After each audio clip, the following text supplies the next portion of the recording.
अप्पी आमची कलेक्टर या मालिकेच्या पुढच्या भागात आपल्याला पाहायला भेटणार आहे की अमोलने ब्रह्मकमळ आणलेलं असतं. हे बघून अप्पी म्हणते की अरे पण तुला हे सांगतं कोण? त्यावर दिप्या म्हणतो की हो, हे सुद्धा तुला फुयजीनंच सांगितलं असेल. त्यावर अमोल म्हणतो की हो, पण हे सगळं माझे माबाबासाठीच मी करतो आहे. तेव्हा अप्पी म्हणते की तुला काही झालं असतं तर तू काय केलं असतं? त्यावर तो म्हणतो की माझे बाबा आहेत ना, आलेच ते मला वाचवायला. हे ऐकल्यानंतर अप्पी खूप खुश होते. ती त्याच्याजवळ आल्यानंतर त्याची पी घेऊन म्हणते की बाळा तू एवढं शिकतोस कुठून? तेव्हा अमोल म्हणतो की बाबाकडून. असं म्हणून ते नंतर अप्पी, अमोल आणि अर्जुन देवाला फुले वाहतात. सगळेजण टाळ्या वाजवतात. रात्र झाल्यानंतर रुपाली स्वप्नीलला बघण्यासाठी वर येते तर स्वप्नील पुस्तक वाचत बसलेला असतो. तिथे कॉफी दिसलेली असते. तेव्हा रुपाली स्वप्नीलकडे बघून म्हणते की हो, मी तुम्हाला किती वेळा सांगितले रात्रीची कॉफी पीत जाऊ नका, चांगली नसते शरीरासाठी. त्यावर स्वप्नील म्हणतो की अगं काय करू रुपाली, इतकं वाचन असतं ना, मला कॉफीशिवाय जमतच नाही.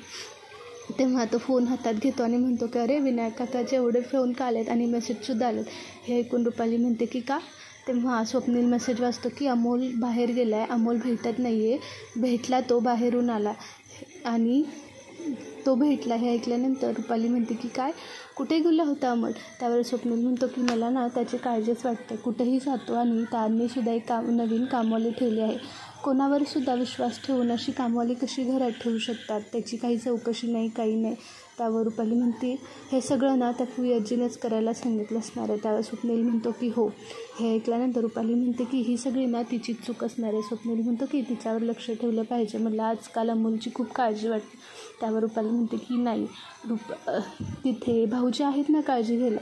त्यावर स्वप्नील म्हणतो की अर्जुनचं काम असं इन्स्पेक्टरचं आहे, कधीही जाऊ शकतो, आणि आपलीचं काम कलेक्टरचं, कधीही दारात काम येऊ शकतं. या दोघांना आपापली कामं असतात, त्या अमोलवर विचारावर एकटा पडायला नको. आणि त्यांनी कामवाल्या ठेवली आहे ती जरा विचित्रच आहे. रुपाली म्हणते की हो ना. त्यानंतर स्वप्नील खाली जातो. रुपाली मनीला फोन करते. मनीला म्हणते की ओ मनी मावशी, तुमचं हे सगळं थांबवा, तुम्हाला काय गरज होती? तुम्हाला काय गरज होती त्यांना घेऊन जाण्याची? तुम्हाला जायचं होतं तर एकट्याला जायचं. हे परत माझ्या कानावर आलं तर मी सोडणार नाही. त्यावर फुई म्हणते की अगं मी काय मुद्दामून केलेलं का? आणि तूच म्हणते ना त्या दोघांच्या आत फूट पाड, कशी पाडणार आहे मी? त्यावर रुपाली म्हणते की तुम्हाला किती वेळा सांगितले, काय करायचं आहे ते करा, पण अमोलला ह्यात ओढून घेऊ नका, नाही तर माझ्यासारखे वाईट कोणीच नसेल. उद्या या तुमच्या मुलाला पैसे पाठवणं मी बंद करेन. यावर आपण म्हणते की अगं नाही, मी नाही काही करत, मी लांब राहते, तू नको काळजी करू. असं म्हणून ती फोन ठेवते. रुपालीनं चांगलंच मनीला धमकवलेलं असतं. रात्र झाल्यानंतर अर्जुन आपल्याशी बोलत असतात. तेव्हा अप्पी सांगते की हे लवकरात लवकर फुयजीचं प्रकरण मिटवायला पाहिजे. तेव्हा अर्जुन म्हणतो की तिला मी उद्याच घरातून बाहेर काढतो. अप्पी म्हणते की नाही अर्जुन, हिचा विषय कायमचा संपवला पाहिजे. ही सरकारांना धमकी देते, तिला आत्ता घरातून बाहेर काढलं तरी सरकार तिच्या तावडीतून सुटणार नाही. त्यावर अर्जुन म्हणतो की तुला अजूनसुद्धा सरकारांचं पडले? अगं तिनं अमोलला गायब केलं, अमोलला काही झालं असतं तर. त्यावर अप्पी म्हणते की अमोलला ह्याचं टेन्शन आलं आहे की तू आर्यासोबत परत लग्न करशील, म्हणून त्यांनी हे सगळं केलं. काय ना, दुसऱ्याचा विचार करण्याआधी आपण कसं वागतो याचासुद्धा विचार करावा. अर्जुन विचार करायला लागतो.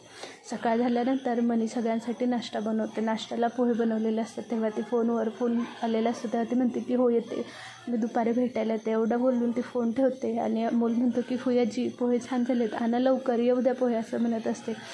डब्याला कामाला गेल्यानंतर आर्याने डब्याला अर्जुनच्या आवडती मेथीची भाजी बनवलेली असते. हे ऐकून चिंचुके म्हणतो की वा आर्या मॅडम. त्यानंतर आर्याने आज अर्जुनच्याच आवडीचा डबा बनवलेला असतो. तेव्हा चिंचुके म्हणतो की हो मॅडम, एवढं छान डब्याला जेवण आणल्याने यासाठी दुपारची का वाट बघायची, द्या आत्ताच डबा खातं.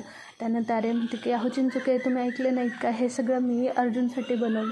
त्यावर चिंचुके म्हणतो काय मॅडम तुम्ही असं का करताय? तेव्हा आर्या म्हणते की चला लागूया कामाला, असं म्हणून त्याला आत घेऊन जाते. कदम आणि बापू आपल्या रस्त्याने चालत असतात. त्यांनी खायला घेतलेलं असतं. हे ऐकून कदम म्हणतात की ह्या अमोलबरोबर आपण पण बारीकच झालं. बापू म्हणतात की हो ना. कदम म्हणतात की काल जे घडलं ते खरं तर घडायला नको होतं, मला खूप काळजी वाटत होती. त्यानंतर बापू म्हणतात की कशाला आठवण करून दिली, मलासुद्धा खूप काळजी वाटते. ते बोलत असतात. त्यांच्या पुढून मनी जाते.